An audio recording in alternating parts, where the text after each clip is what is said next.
মা এসো। মা দেখো তো চিনতে পারো কিনা, কে বলো তো?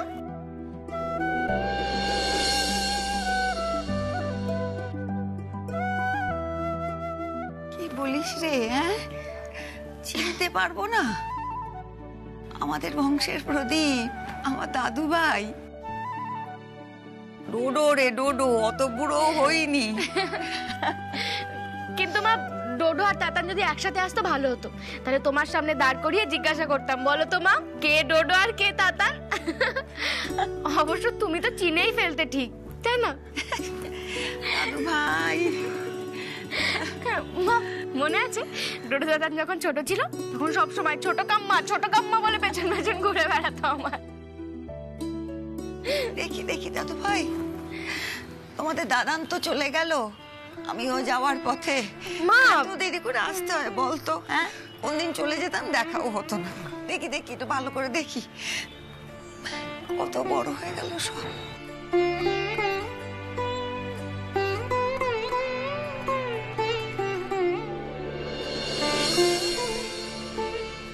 ঠাম্মি ঠাম্মি, আমি তোমায় বলে বোঝাতে পারবো না, কত বছর পর তোমায় দেখে যে আমার কি ভালো লাগছে। দাদু ভাই, খাওয়া দাওয়া ভালো করে করতে না, ও দেশে কিছুই জুটতো না। একটু ভালো করে খাইও ওকে। ও মা, কি তুমি ওখানে দাঁড়িয়ে আছো কেন? এসো না, এসো। মা, ওকে নিয়ে এসেছি তোমার সাথে আলাপ করবো বলে। ও হলো তোমার নাত বউ, মানে আমাদের ডোডোর বউ।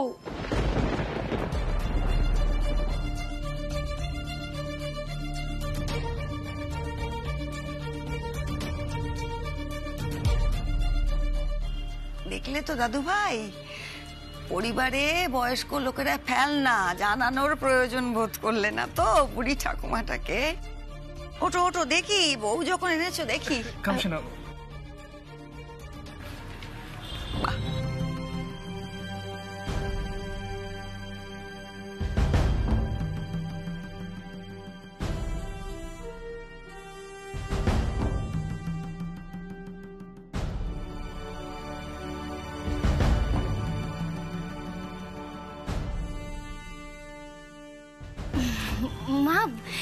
শোনো না, ওদের জানো তো বিদেশে আলাপ হয়েছিল, আর তুমি তোর নাম শুনলেই না। ওর নাম হলো সিনজিনি। ঠাম্মি, আমি শুনলাম তুমি নাকি খুব অসুস্থ। ডোন্ট ওয়ারি, তুমি খুব তাড়াতাড়ি ঠিক হয়ে যাবে। একদম ঠিক বলেছো। আর ঠাম্মি, তোমার ডোডো কিন্তু এখন ফিরে এসেছে, তাই তোমাকে সুস্থ হতেই হবে। আর তাছাড়া আমি এতদিন পর ফিরে আসলাম, তুমি এরকম ভাবে বসে থাকলে তো হবে না। আর তাছাড়া আজ তো রাখি, সবাই নিচে কত আনন্দ করবে, তোমাকে আমি এখানে বসে থাকতে দেবো না, তোমাকে আমার সাথে নিচে যেতেই হবে। ব্যাস। না না না, শ্যামা বকবে, উপরে নিচ করা বারণ তো, আমি যাবো না। না না না না না, ডোডো ইজ রাইট ঠাম্মি। মা তো তোমার জন্য অপেক্ষা করছিল, আর আমি তো আজকে বলেই দিয়েছি, যাই হয়ে যাক মাকে আজকে আমি নিচে বসার ঘরে নিয়েই যাব। বলছি যাবো, একদম তাই, যেতে হবে। যে ভয় পাচ্ছিল, আমাকে তুমি ভয় পাচ্ছিলে, আমি তো তোমাকে ছাড়বো না মা, যেতেই হবে আজকে। ঘরের লক্ষ্মী এসছে না, ঘরের লক্ষ্মীকে।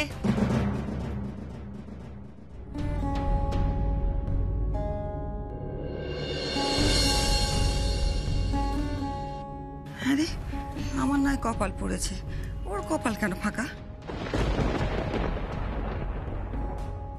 মা সিঁদুর কেন পরেনি? তুমি বলো তো মা, বিদেশে কোথায় সিঁদুর পাবে? আর কি করা উচিত কি না করা উচিত ওদেরকে কেউ বলে দেওয়ার মতো ছিল? আর দেখো না, ওরা তো কত বড় চাকরি করে। মা এটা তো তোমাকে বুঝতে হবে, বলো ওখানেও সব সিঁদুর পরাটা মানায় না। কিন্তু দেখো না, একবার যখন আমাদের ডোডো বাবু চলে এসেছে, তখন আমরা আমাদের মতো করে ধুমধাম করে ওর বিয়ে দেব। আর তারপর থেকে সিনজিনি মা সিঁদুর পরবে, কি তাই তো? আর মা তুমি তো বলো, সবটাই নাকি অভ্যেসের বিষয়। দেখো ও দেশে ওদের দরকার পড়েনি, তাই এইসব অভ্যেস করেনি। তবে একবার যখন এখানে চলে এসেছে, আস্তে আস্তে সব অভ্যেস হয়ে যাবে, তাই না সিনজিনি? ভালো থেকো, আর এই পরিবারের মূল্যবোধগুলো শিখে নিও, কেমন?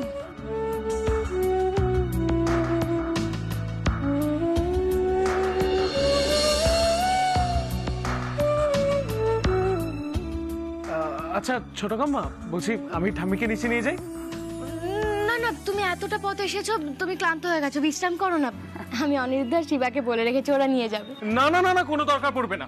আমার ঠাম্মিকে আমি একাই নিয়ে যেতে পারবো, রাইট ঠাম্মি? চলো। মা, ও কারোর কথা শুনবে না, এসো তুমি, এসো তো। হ্যাঁ, কিন্তু নাচ জামাই যে রেখে যাবে সে তো আরো মুশকিল। ও দাদু ভাই, হ্যাঁ। আমার এক ডার্লিং হয়েছে গো। তাই নাকি? হ্যাঁ, আমাদের নাচ জামাই। আস্তে মা, দেখে। ও মা সিঞ্জিনি, তুমি দাঁড়িয়ে আছো কেন? এসো আমার সঙ্গে, এসো। তুমি খুব অদ্ভুত তো। মাকে ওরকম বললাম তাই এভাবে বলছো? আসলে কি জানো তো সিঞ্জিনি, মা তো পুরোনো দিনের মানুষ, ওই লিভ ইন ব্যাপারটা না মা ঠিক বুঝতে পারবে না, জানো তো। আসলে ওনাদের এই একটাই ধারণা, বিয়ের পরেই স্বামী স্ত্রীরা একসাথে থাকতে পারে, এমনকি ভালোবাসাটাও শুধুমাত্র বিয়ের পরেই হতে পারে। আসলে আমাদের মতো মধ্যবিত্ত পরিবারে এই ধারণাটাকে আঁকড়ে ধরে বৃদ্ধ মানুষরা বেঁচে আছে।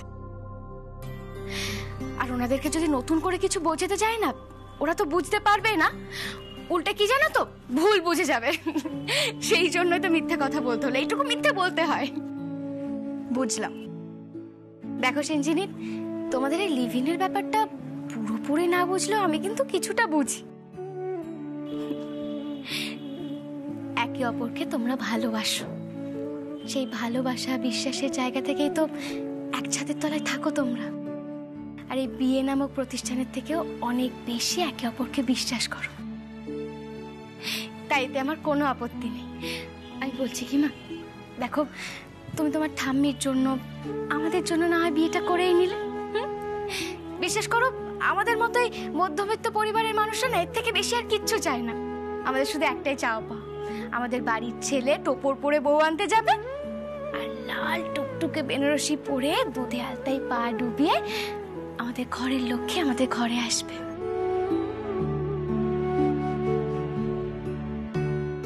আর লজ্জা পেতে হবে না, সব ব্যবস্থা আমি করে দেবো, কোনো চিন্তা করবে না, কেমন?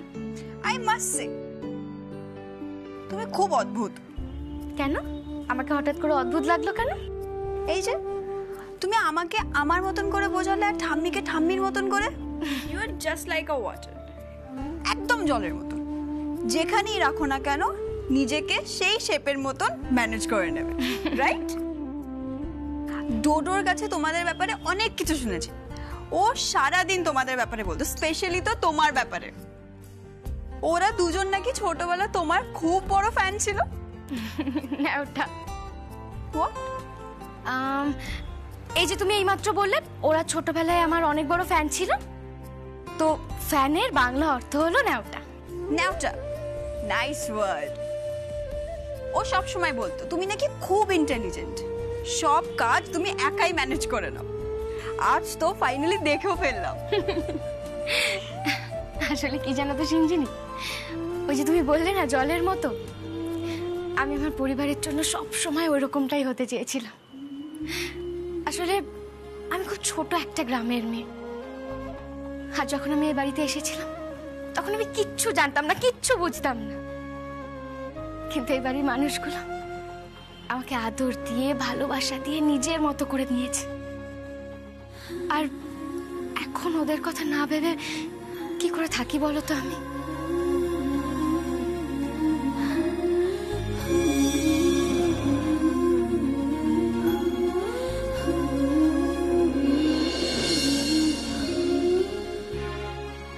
আর এই যে তোমরাও তো এখন বড় হয়েছো, আর তোমরা আমাদের কত আদরের বলো তো। তোমাদের চয়েস, তোমাদের চিন্তাধারা, সেগুলো তো আমরা ফেলে দিতে পারি না। আর সিঞ্জিনি দেখো, আমি জানি তোমরা বিদেশে একসঙ্গে থেকেছো, কিন্তু এখন যদি বড়দিদির সামনে তোমরা একসাথে থাকো তাহলে হয়তো একটু অসুবিধা হতে পারে।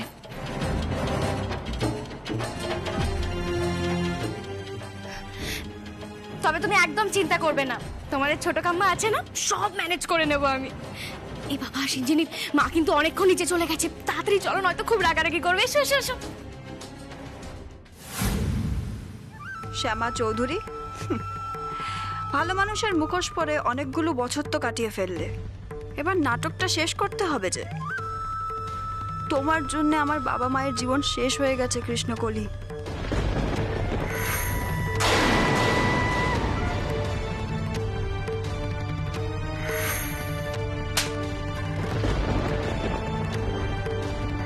হয়েছে আমাদের নিয়ে।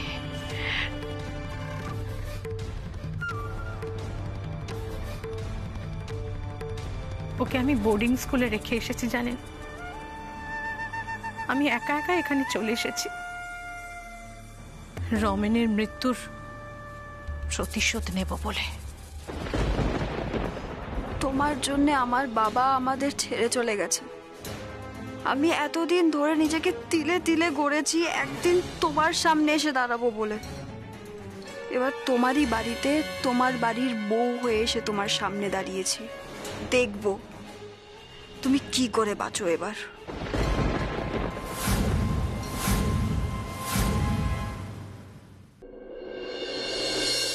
এই রাখিগুলো ঠিক করে সাজিয়ে দে কিন্তু কৃষ্ণা। দিদিভাই সব আর এগুলো ঠিক করে সাজিয়ে প্রদীপ চালা। কিন্তু কোনটা পড়াবে সেটা তো আগে বলো। মানে দূরত্ব বাড়িও না, পরিবার ছেড়ে থাকলে না ঠাম্মি, ওদের সঙ্গে দূরত্ব হয়ে যাবে বাবা। মাঝে মাঝে এসো। হ্যাঁ নিশ্চয়ই ঠাম্মি, তুমি আস্তে আসো। ঠাম্মি এসে গেছে, চলো চলো। এই শুরু হয়ে গেল।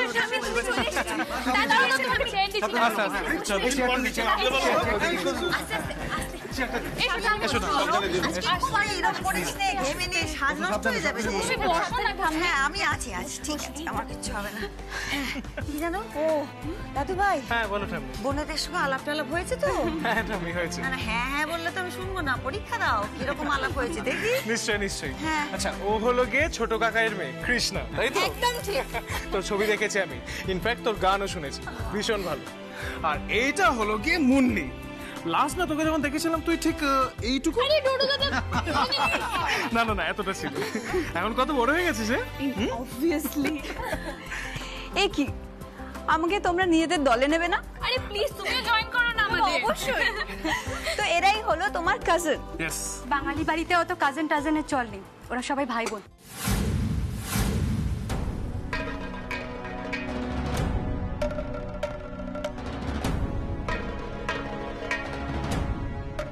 কিরে মুন্নি কৃষ্ণা, তোরা এখনো রাখি বানানো স্টার্ট করিসনি?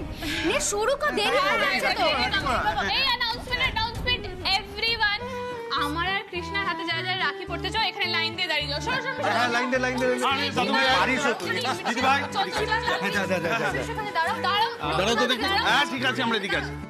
আরে অনিরুদ্ধ, চলো, তুমি রাখি পড়বে না? আমি তো কালই বললাম তোমাকে রাখি পরাবো, তুমি দাঁড়িয়ে আছো কেন? অনিরুদ্ধ, ডোন্ট ওয়ারি, কৃষ্ণা তোমাকে রাখি পরাবে না। না অনিরুদ্ধ বাবু, চল, দিদি ভাই রাখি পরাবে, তাড়াতাড়ি আসুন। ডোডো দাদা তোমাকে সবার আগে রাখি পরাবো, এদিকে এসো। ওকে ওকে। কৃষ্ণা রাখিগুলো দিয়ে, হ্যাঁ আমি কোনটা ডোডো দাদা পরাবো বল। হ্যাঁ সেটাই তো আমি বলছিলাম। বলো তো কোনটা তোমার কোনটা পছন্দ বলো। তোমার কোনটা যেটা তোদের পছন্দ হয়। এটা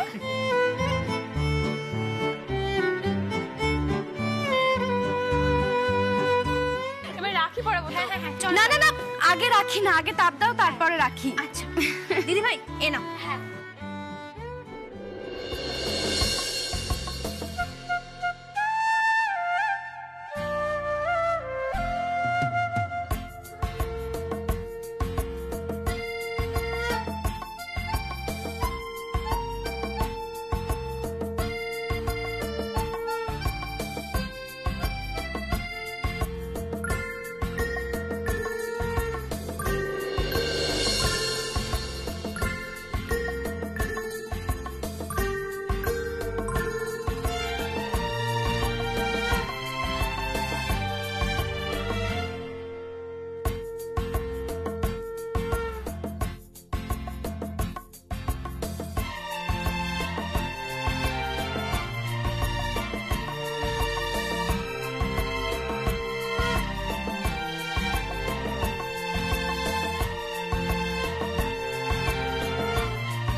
নে, এবার বাকি সবাইকে পড়া নাকি একজনকে পড়িয়ে যাবি? শিবা এদিকে আয়।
থেকে আসো। আসছি আসছি।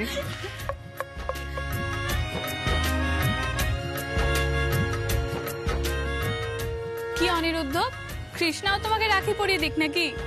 আরে সৃজনী, তুমিও না একটা সুযোগ পেয়েছো আর বারবার। আমি কিন্তু তোকেও রাখি পরাবো কৃষ্ণা। আচ্ছা অনিরুদ্ধকে মিষ্টিটা আগে খাইয়ে নাও। মানে অ্যাজ লং এজ কৃষ্ণা খাওয়াচ্ছে না, ঠিক আছে।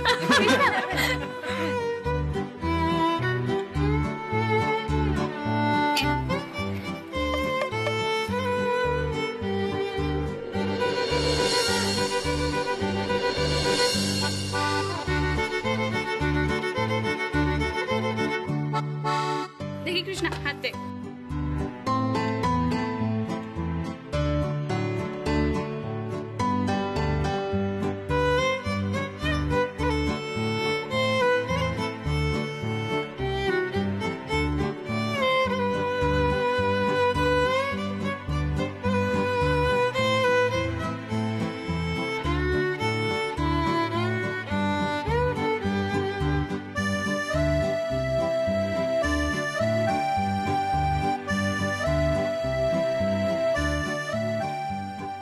আচ্ছা ওয়েট ওয়েট ওয়েট ওয়েট, আমি তোদের জন্য গিফটস নিয়ে এসেছি, হোপফুলি তোদের পছন্দ হবে। না এই হলো তোমাদের গিফটস। আমি এতদিন বাইরে ছিলাম ঠিকই, বাট তোদের টেস্ট আশা করি আমি জানি। মুন্নি, তোমার জন্য কসমেটিক সেট, আর এটা তোমার জন্য। হ্যাপি? আমরা খুব খুশি হয়েছি। থ্যাংক ইউ ডোডো দাদা। You most welcome. জানো তুমি যখন বিদেশে থাকতে আমি তখন ভেবেওছিলাম তোমাকে একবার বলে দেবো আমার জন্য কসমেটিক্স আনতে, তাই? বাট আলটিমেটলি ভুলে গেছি। কিন্তু আমি তো ভুলিনি, আমি ঠিক মনে রেখেছি। আর তোমাদের সবার জন্য আমি গিফটস এনেছি।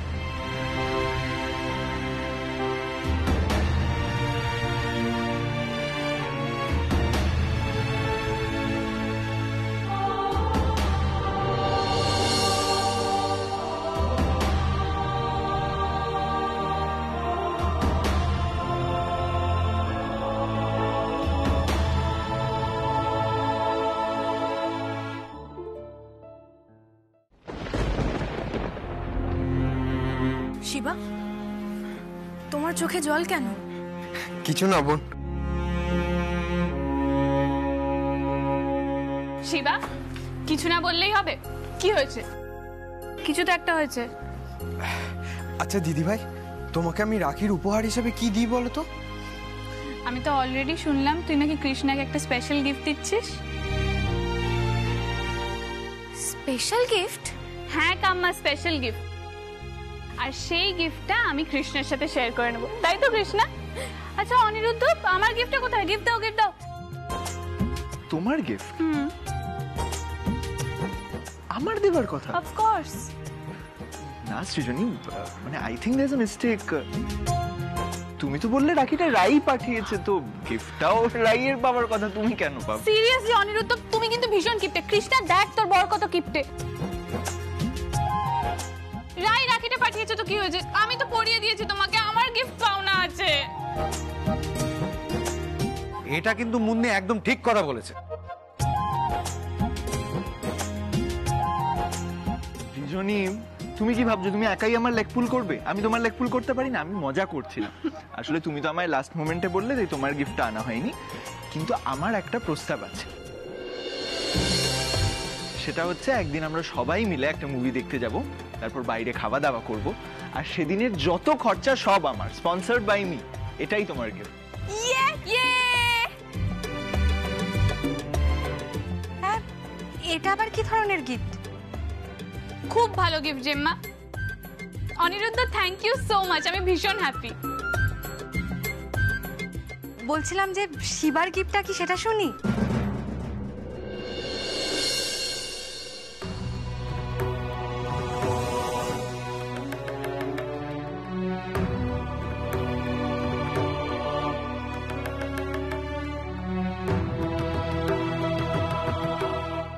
তোমরা জানো বড় মা, শিবা খুব ভালো ফুটবল খেলতো।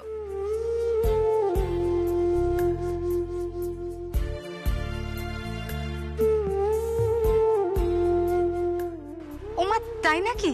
হ্যাঁ বড় মা, আমি শিবাকে বলেছি ও যেন ভালো ফুটবলার হিসেবে প্রতিষ্ঠিত হয়। তার জন্য ও যেন আবার খেলা শুরু করে। আর ওর কাছ থেকে পাওয়া এটাই হবে আমার সব থেকে বড় উপহার।